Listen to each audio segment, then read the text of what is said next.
ہے۔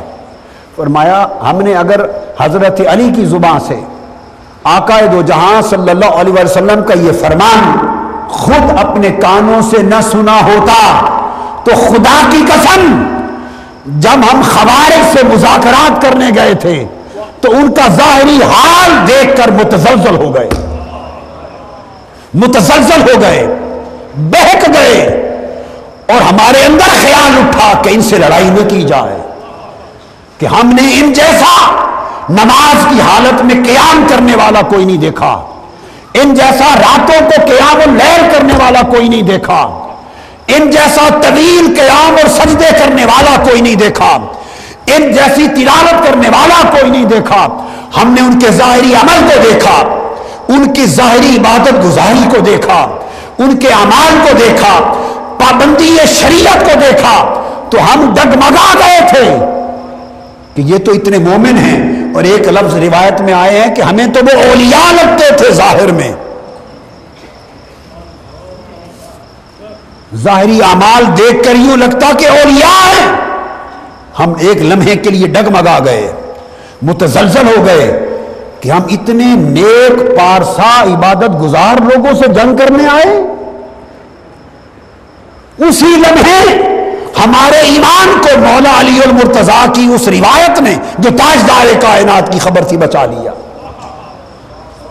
ایک طرف ہمارا مشاہدہ تھا، ان کا ظاہری عمل تھا، ان کا تشرع تھا، اور ظاہری تمسک احکام شریعت کے ساتھ ظاہر میں تھا، ان کی عبادت گزاری تھی، ان کا قیام تھا، نماز تھی، سجود تھے۔ ایک طرف یہ دیکھا، دوسری طرف مان آقا دو جہاں کا فرمان ہمارے ذہن میں آیا۔ ہاں یہی بات تھی کہ حضور نے صحابہ سے فرمایا تھا کہ ان کی نمازیں دیکھ کر تم اپنی نمازوں کو حقیر جانو گے، ان کے روزے دیکھ کر اپنے روزوں کو، ان کے اعمال دیکھ کر اپنے اعمال کو حقیر جانو گے۔ آقا علیہ السلام نے یہ بات اسی لیے فرمائی تھی، بس حضور کے فرمان نے ہمیں تھام لیا اور ہم سمجھ گئے کہ یہ ظاہر کا معاملہ ہے، مگر یہ سب کچھ جو ظاہر میں ہے ان کے باطن میں نہیں اترا، یہ دین سے اور ایمان سے خارج ہے۔ تو بتانا یہ چاہتا ہوں کہ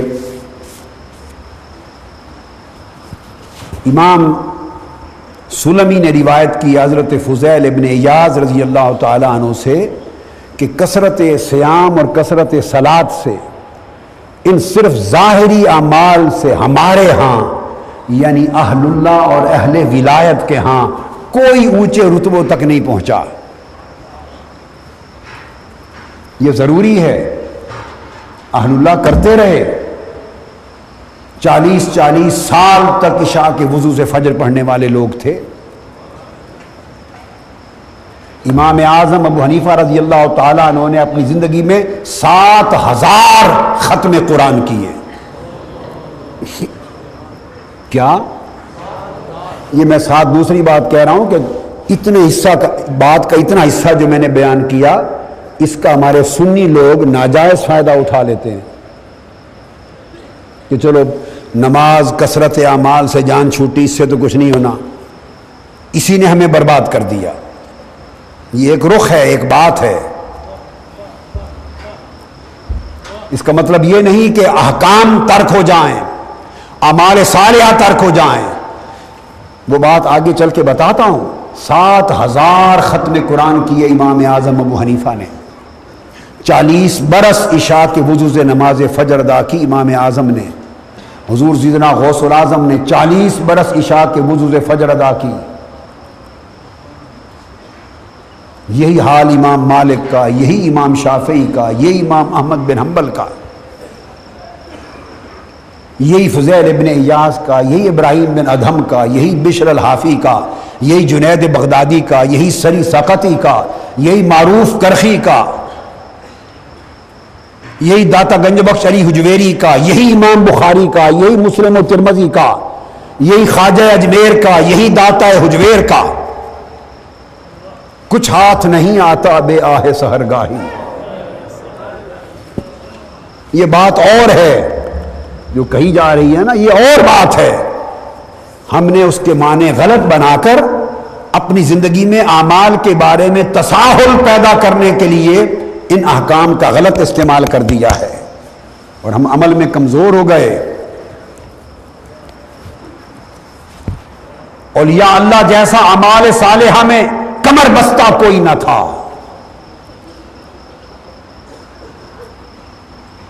اولیاء اللہ جیسا قائم اللیل کوئی نہ تھا. وہ تو صائم الدہر تھے, وہ قائم اللیل تھے. ان سے بڑھ کر متمسک بشریعت کوئی نہیں تھا. احکام شریعت کی پابندی کرنا یہی عین تصوف. یہ بات میں آگے سمجھاتا ہوں. بتانا وہ یہ چاہتے ہیں کہ ٹھیک ہے اولیاء اللہ ہمارے ہاں جس مقام و مرتبہ پہ پہنچے وہ بڑی کثرت سے نماز پڑھتے تھے, روزے بڑی کثرت سے رکھتے, عبادات میں سب سے آگے بڑھے ہوئے تھے, اعمال صالحہ میں, خیرات میں, حسنات میں, نیکیوں میں, طاعات میں, تقویٰ میں سب سے آگے بڑھے ہوئے تھے, شب بیداریوں میں, عبادت گزاریوں میں سب سے آگے بڑھے ہوئے تھے. ارے یہی تو شعار اولیاء تھا. وہ بتا یہ رہے ہیں کہ یہ عمل ان کی زندگی میں تھے, مگر ان چیزوں نے محض ان کو ابدال, کتب اور غوث نہیں بنایا. محض ان چیزوں کے سبب وہ ان رتبوں پر نہیں پہنچے جن پر پہنچے تھے. تو فرمایا کس ذریعے سے پہنچے؟ یہ اعمال مددگار ہوئے, یہ اعمال مددگار ہوئے, مگر اصل سبب ان کو بلند مراتب تک پہنچانے کا فرمایا انما ادرکا بسخاء الانفس وسلامت الصدر والنصح للامہ. فرمایا تین چیزیں ایسی تھیں اولیاء میں, غوثوں میں, کتبوں میں, نجبا میں, نقبا میں, ابدالوں میں, اولیاء میں, اخیار میں, صالحین میں, اہل اللہ میں.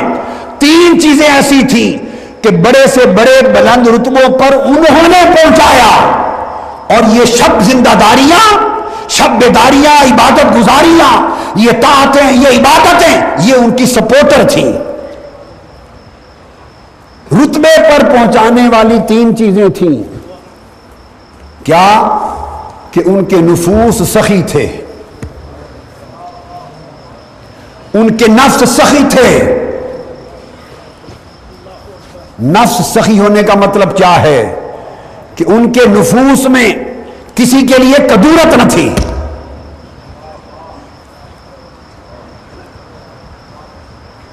ان کے نفوس میں کسی کے لیے کدورت نہ تھی. سخاء الانفس, اگر نہ ملا تب بھی غم نہیں کرتے تھے. بھوک اور فقر اور فاقہ آ گیا تب بھی پریشان نہیں ہوتے تھے, صابر و شاکر رہتے. کسی نے تکلیف دے دی تو اس کا رد عمل انتقام نہیں لیتے تھے. کسی نے گالی دے دی اس کے لیے بغض اور عناد نہیں رکھتے تھے. دشمن سے بھی انتقام نہیں لیتے تھے. برائی کرنے والے سے اچھائی کرتے تھے. اپنے پرائے کے ساتھ بھلائی کرتے تھے. نفس کی سخاوت نے انہیں اس مرتبے پر پہنچایا کہ ان کے نفس اتنے سخی تھے کہ کوئی اپنا تھا تب بھی اس کے ساتھ بھلائی کرتے, پرایا تھا تب بھی بھلائی کرتے, دوست تھا تب بھی بھلائی کرتے, دشمن تھا تب بھی بھلائی کرتے. کسی کے لیے دل تنگ نہ تھا, کسی کی غیبت نہ تھی ان کے اندر, کسی کے لیے چغلی نہ تھی, کسی کے لیے حسد نہ تھا, کسی کے لیے بغض نہ تھا, کسی کے لیے عناد نہ تھا, کسی کے لیے عداوت نہ تھی. ان کے نفس اتنے سخی تھے کہ دریاؤں سمندروں سے بھی زیادہ سخاوت تھی ان کے نفوس میں. اس سخاوت نفس نے ان کو ولایت کے درجوں پر پہنچایا. ایک سبب. اور دوسرا سبب وسلامت الصدر, اور ان کے دل, سینے, ان کی سلامتی, ان کی سلامتی دلوں کی, کہ ان کے دلوں میں کبر نہیں آتا تھا, تکبر نہیں آتا تھا. ان کے دلوں میں میں نہیں تھی. کوئی نیچے بٹھا دیتا تو دل تنگ نہ ہوتا, کوئی اوپر بٹھا دیتا تو دل خوش نہ ہوتا. کوئی ادب کر لیتا تو دل پھولتا نہ تھا, کوئی بے ادبی گستاخی کر لیتا تو دل رنجیدہ نہ ہوتا تھا۔ ان کے دل اتنے سلیم تھے، ان کے دل اتنے بھرے ہوئے تھے جیسے مٹکے گھڑے بھرے ہوئے ہوتے ہیں کہ وہ کسی کے عمل کی پرواہ نہیں کرتے تھے۔ سلامت صدر، دلوں اور سینوں کی سلامتی تھی، اور سلامتی کا مطلب دنیا کے حالات ان کے دل کے حال کو متغیر نہیں کرتے تھے،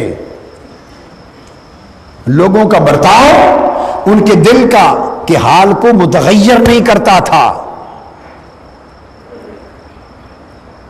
اس لیے کہ ان کے دل کی سلامتی اللہ کے تعلق میں تھی، دنیا کے تعلق میں نہ تھی۔